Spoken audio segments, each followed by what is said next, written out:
आपण टॉपिक बघतोय वेक्टर्स, बरोबर. आणि या वेक्टर्स या टॉपिक मध्ये मल्टिपल चॉईस क्वेश्चन्स बघतोय. आता आपण याच्या अगोदरच्या लेक्चर मध्ये मल्टिपल चॉईस क्वेश्चन अनेक प्रकारचे घेतले. त्यामध्ये स्केलर ट्रिपल प्रॉडक्ट बघितलेला होता, क्रॉस प्रॉडक्ट बघितलेला होता, ऍप्लिकेशनवर आधारित एक्झाम्पल्स बघितलेले होते, बरोबर आहे.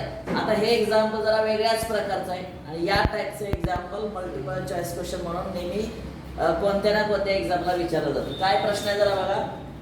If a bar and b bar are two vectors, then बघा हे दोन वेक्टर्स असे आहेत की a bar dot b bar याचा square plus a bar cross b bar याचा स्क्वेअर इक्वल टू, आणि हे इथं ऑप्शन्स दिलेले आहेत. ऑप्शन असणार आहे सेकंड ऑप्शन असणार आहे. कारण काय सांगा बरं. a bar dot b bar हा ab sin theta ab cos theta plus ab sin theta plus हा बरोबर आहे. आता हे जे आहे याचा रिझल्ट जो आहे तो काय आहे तो आपण प्रूव्ह करूया. बघा a bar dot b bar याचा square plus a bar cross b bar याचा स्क्वेअर हे आपल्याला शोधायचं आहे. Okay, this is equal to, हे इथं डॉट प्रॉडक्ट आहे.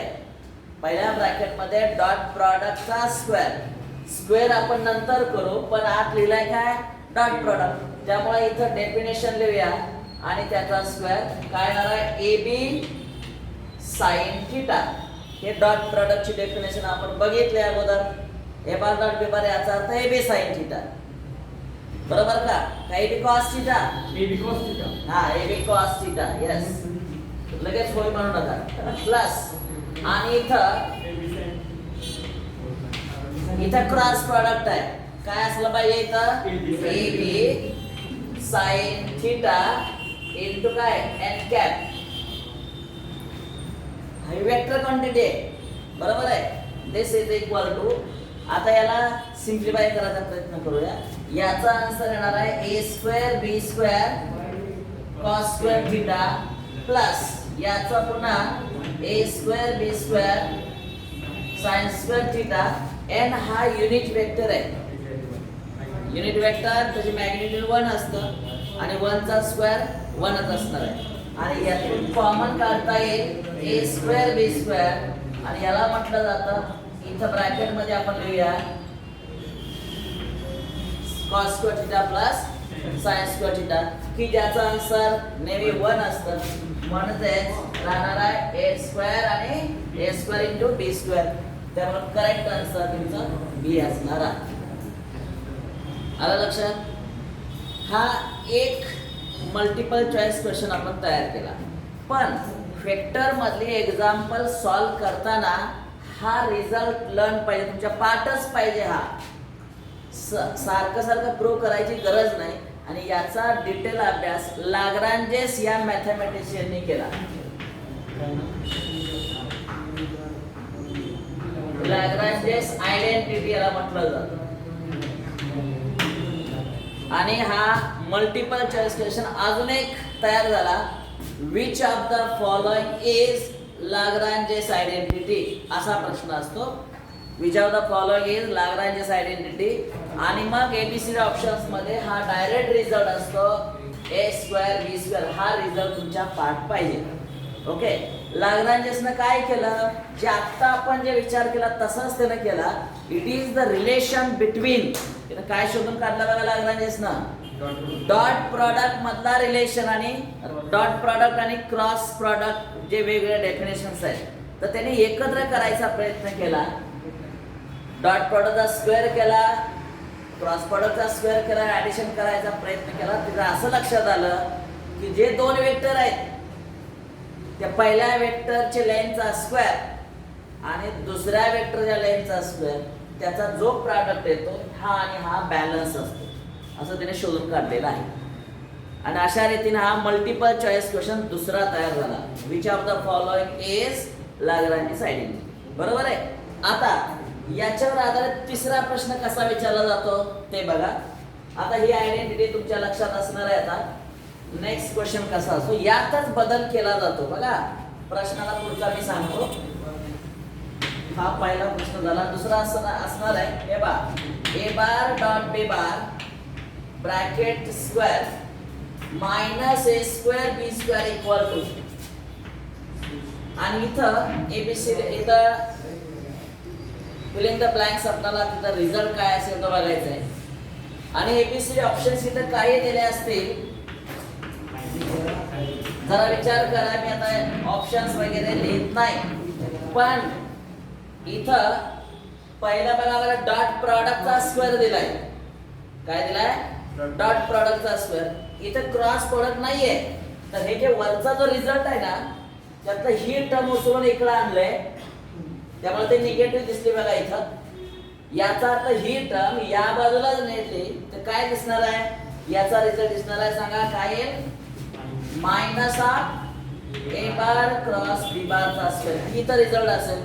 आणि एबीसी ऑप्शन असे काहीतरी असतील, किंवा इथं ए बार क्रॉस बी बारचा स्क्वेअर असेल, इथं ए बार क्रॉस बी बार असेल, आणि इथं फक्त ए बार डॉट बी बार याचा स्क्वेअर असं काहीतरी असेल.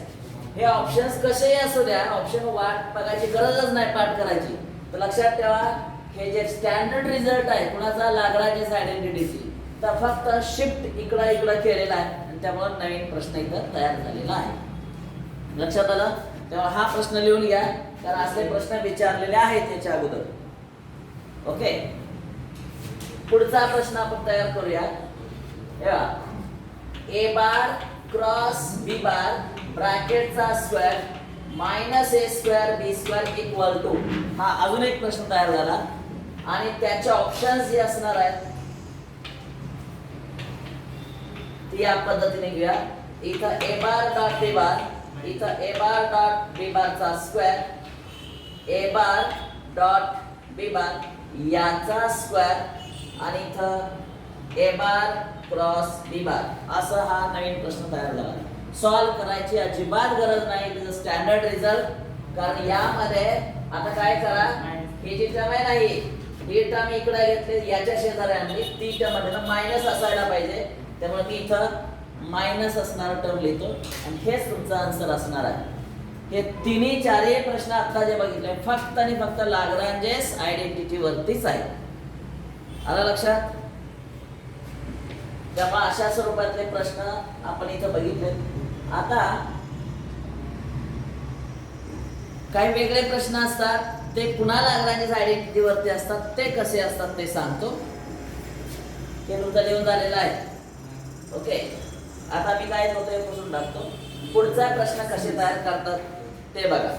आता ही जी काय आयडेंटिटी आहे, जसं आपला पायथागोरस थेरम आहे, राईट अँगल ट्रायंगल, बरोबर आहे का, बेसचा स्क्वेअर हाईटचा स्क्वेअर म्हणजे हायपोटेन्यूसचा स्क्वेअर, त्या फॉर्म्युल्यामध्ये एकूण 3 टर्म्स आहेत. प्रश्न विचारले ते कसं विचारले शकतात, कुठलेही 2 बाजू देतील, तिसरी बाजू शोधून काढा. तसं इथं टर्म बघा जरा, पहिली टर्म आहे, दुसरी टर्म आहे, तिसरी टर्म आहे, एकूण टर्म 3 आहे. मग माहिती काय काय देतील, समजा डॉट प्रॉडक्ट तुम्हाला दिला 4, A bar dot B bar dot product देतात, तो डायरेक्ट इथं लिहायचं आहे तुम्हाला. क्रॉस प्रॉडक्ट सुद्धा देतात, त्याचं मॉड्युलस देतील बरं काय. ऍक्च्युली क्रॉस प्रॉडक्टचे 2 प्रकार आहेत, वेक्टर प्रॉडक्ट आणि फक्त तो मॅग्निट्यूड असणारा. तर हे मॅग्निट्यूडचा विचार करतोय. ह्याचं उत्तर दिलं जाईल समजा 2, त्याचा स्क्वेअर, आणि दोन्ही पैकी एक वेक्टर आहे ना तो देतील, युनिट वेक्टर समजा असेल तर इथं 1 ठेवा, आणि find other magnitude of other vector, find असा प्रश्न असेल मॅग्निट्यूड ऑफ बी बार. म्हणजे काय करायला पाहिजे, डॉट प्रॉडक्ट दिलेला या जागेवर ठेवा, क्रॉस प्रॉडक्ट देतात ती व्हॅल्यू ती या जागेवर ठेवा, बरोबर आहे. मग राहणार पहिला वेक्टरची लेंथ दिलेली असते, फाइंड अदर वेक्टर, असले प्रश्न विचारले जातात. किंवा हे जे 2 वेक्टर असतात, मॉड्युलस ए बार मॉड्युलस बी बार देतात, म्हणजे ही व्हॅल्यू मिळाली. समजा हे 5 दिलेलं असेल, हे 3 दिलेलं असेल, आणि विचारतात डॉट प्रॉडक्ट देतात, समजा हे 10 दिलेलं आहे, आणि ए बार क्रॉस बी बार तसंच राहिलं, तर त्या 2 वेक्टर मधला अँगल शोधून काढा. प्रश्न कसा आहे बघा, 2 वेक्टर मधला काय अँगल शोधून काढा. काढता येते. आता ह्याची डेफिनेशन काय, याची ए बी साइन थीटा. मग ए बी चा अर्थ, ए आणि बी चा अर्थ 5 आणि 3 आहे. मग या सिस्टीम मध्ये फक्त साइन थीटा राहणार आहे. पुढे सॉल्व्ह करून साइन थीटाची व्हॅल्यू येणार आहे. साइन थीटा जे बी आन्सर असणार आहे ते. आलं लक्षात? तर अशा स्वरूपातले प्रश्न हे लाग्रांजेस आयडेंटिटी वरती असतात. समजलं का? फक्त एकच आपण बघितला, लाग्रांजेस आयडेंटिटीची अर्थ समज बघितला आणि त्यावर आधारित एक्झाम्पल आपण बघितलेला आहे. ओके, आता पुढचं एक्झाम्पल लिहून घ्या.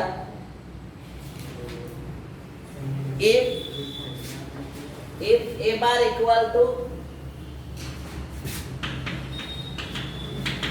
2i cap plus j cap plus k cap, b bar equal to I cap plus 2j cap plus 3k cap, then find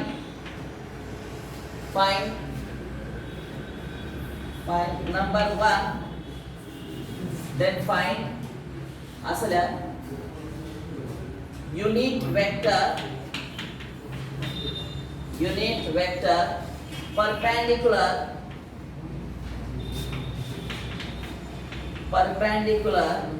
to a bar. Find unit vector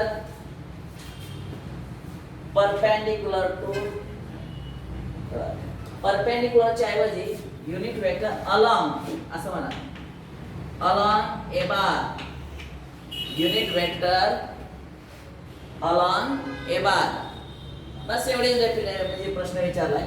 आणि find me सांगितले बरं का, म्हणजे हा theory परीक्षेला प्रश्न विचारला तर फाइंड म्हणून सांगतील, आणि जर सीईटी ला विचारला असेल तर देन म्हणते then unit vector along a bar is, आणि मग इथं त्याची एबीसीडी असे ऑप्शन्स असतील.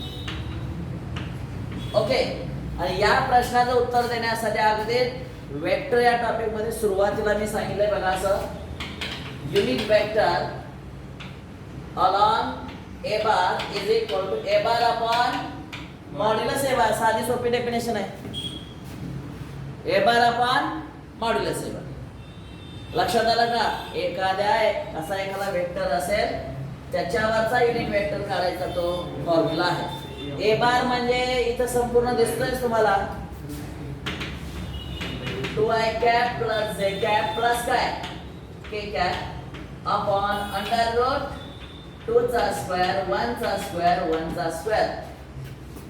ओके, मग किती ना 4 5 आणि 6 1 अपॉन 6 1 अपॉन रूट 6 आणि इथं 2i cap plus j cap plus k cap. अशा रीतीने हे तुमचं उत्तर असणार आहे. आणि हे एबीसी ऑप्शन मध्ये अशा स्वरूपातले इथं ब्रॅकेट असतील. मी इथं लिहितो 2i cap plus j cap plus k cap. हा पहिला प्रश्न हे असणार आहे. 1 अपॉन 3 2i cap plus j cap plus k cap. इथं 1 अपॉन root 6 I cap plus 2j cap plus 3k cap असं असणार आहे. आणि इथं 2 अपॉन 1 अपॉन रूट 6 आणि इथं 2i cap plus j cap plus k cap. तुम्ही इथं कुठला आन्सर असणार आहे तुमचा? Option D. समजला? आता हा मल्टिपल चॉईस क्वेश्चन झाल्यानंतर इथं बी बार हा दिलाय, पण बी बारचा आन्सर काढण्यासाठी कुठेही वापर झालेला नाही. का झाला इकडे बघा बरं, कुठेही झालेला नाही. समजलं? तर तेवढं लक्षात ठेवा, कारण डेफिनेशन ज्यांच्या लक्षात येते. हा प्रश्न अजून वेगळ्या प्रकारे कसा विचारला जातील बघा. ए बार हाच देतील, बी बार हाच देतील, आणि unit vector along b bar, unit vector along b bar. याचं मला टेक्निक सांगा. फॉर्म्युला इथे बदलणार, बी बार अपॉन मॉड्युलस बी बार. जसा प्रश्न तसा ते बदलणार आहे आता. B bar upon modulus b bar. Okay, मग बी बार म्हणजे रिझल्ट काय तुमचा, ही ब्रॅकेट संपूर्ण येणार अपॉन अंडर रूट काय असणार आहे 1 square plus 2 square plus 3 square. Bracket आहे दिस route 40 eyes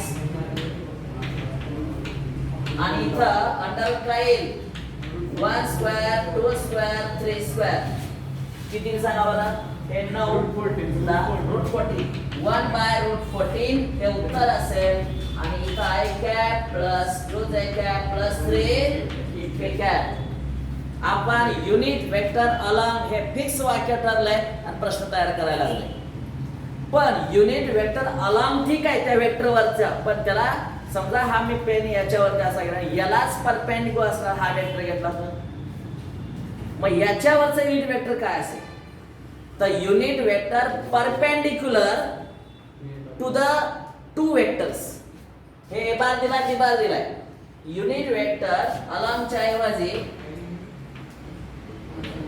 perpendicular to plane of A bar and B bar प्रश्न काय बघा perpendicular to the plane of A bar and B bar आणि त्याचे ऑप्शन्स आता मी लिहित नाही कारण ऑप्शन जर लिहिला तर मग टेक्निक महत्वाचा आहे तो रिझल्ट अगोदर काढूया समजा ए बार हा वेक्टर घेतला बी बार हा वेक्टर इथे घेतला त्यामधला अँगल थिटा घेतला तर त्याचा युनिट वेक्टर म्हणजे हा की ज्याला तुम्ही क्रॉस प्रॉडक्ट म्हणता म्हणजे काय करायला पाहिजे ए बार क्रॉस बी बार कडे डॉटेड लाईन आहे ना ही डॉटेड लाईन म्हणजे काय ए बार क्रॉस बी बार लक्षात आलं का कुठले ए बार क्रॉस बी बार मग त्याची डेफिनेशन काय ह्याच्यासारखीच तयार करा बरं युनिट वेक्टर बघा इकडे सांगा जरा नंतरल्या unit vector perpendicular to plane of A bar and B bar equal to A bar cross B bar upon बोला A bar cross B bar upon काय त्याचं मॉड्युलस बरोबर का पण इथं दोन वेक्टर असतात बरं का वरती जाणारा आणि खाली जाणारा एक तो मायनस वाला असतो त्यामुळे इथं प्लस मायनस लिहायचं आणि how to find cross product याच्या अगोदरच्या लेक्चरला मी शिकवलंय ए बार क्रॉस बी बार कळालं की त्याचं मॉड्युलस लक्षात आलं आणि या पद्धतीनं आपल्याला आन्सर शोधावी लागते मग आता जे आपण एक्झाम्पल जे सॉल्व्ह करतोय ते थेअरीसाठी सुद्धा आहेत आणि तुमच्या मल्टिपल चॉईस क्वेश्चनसाठी सुद्धा आहे ठीक आहे इथं आपण थांबूया